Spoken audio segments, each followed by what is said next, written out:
మీరు రోజు టీ లేదా కాఫీ ఒక్కసారి కంటే ఎక్కువగా తాగుతున్నారా? అయితే మీరు డైలీ విషం తాగుతున్నట్టే. ఆ విషయం ఏంటి అని అనుకుంటున్నారా?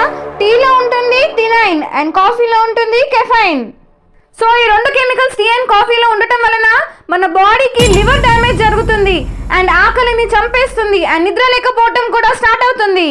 అంతేకాదు టీస్ అండ్ కాఫీస్ ఎక్కువగా తాగటం వలన మన హార్ట్కి కూడా చాలా డేంజరస్. అది ఎలా అంటారా?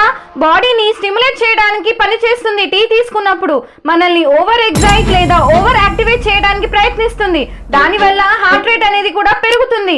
దాంతో హార్ట్ అటాక్స్, కార్డియాక్ అరెస్ట్ వచ్చే ఛాన్సెస్ అనేవి బాగా ఉంటాయి. సో ఇది ఎలా జరుగుతుంది అని ఒక ఎగ్జాంపుల్లో చెప్పనా? ఇప్పుడు మనం హార్స్ రైడింగ్కి వెళ్ళాం అనుకుందాం. సో గుర్రం పరిగెడుతూ ఉంటుంది. కాసేపటికి అలసిపోయి కూర్చోడానికి ట్రై చేస్తుంది. అప్పుడు మనం ఏం చేస్తాం? రోప్తో గట్టిగా దానికి ఒక్కటిస్తాం. దాంతో అది యాక్టివేట్ అయ్యి మళ్ళీ ఫాస్ట్గా పరిగెత్తడానికి ప్రయత్నిస్తుంది. బట్ అలా మనం ఊరికే కొట్టడం వలన అది స్లోగా వీక్గా అయిపోతుంది.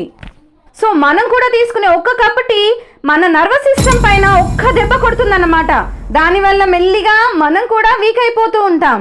అయినా సరే టీ తాగకుండా మాత్రం మా రోజు అస్సలు గడవదు అని అనుకునే వాళ్ళు ఎంతో మంది. మీకు విషయం తెలుసా? ప్రపంచం గుండంగా ఉంటుంది. సో చాయ్ గ్యాస్ పైన చేస్తాము. చాయ్ తాగితే మళ్ళీ గ్యాస్ వస్తుంది తిరిగి. ఊరికే జోక్ చేశాను. తాగకుండా ఉండలేరు కాబట్టి అతిగా తాగకుండా చూసుకోండి. Please like, share and subscribe for more videos.